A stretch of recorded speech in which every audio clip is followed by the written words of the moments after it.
রূপালি রূপালি ইলিশ, দারুণ দারুণ মাছ। এই যে সমুদ্র ইলিশ, এটা আজকে 700, তাই তো? কত গ্রামের এটা?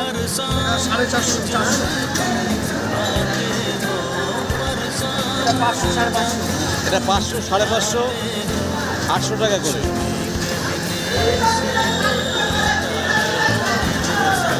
ইলিশ আর ইলিশ, চারদিকে শুধু ইলিশের মেলা আছে,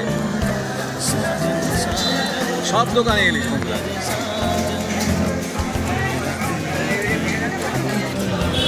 দমদম ক্যান্টনমেন্ট নতুন বাজারে যেন ইলিশ উৎসব চলছে আজকে, সব দোকানে ইলিশ।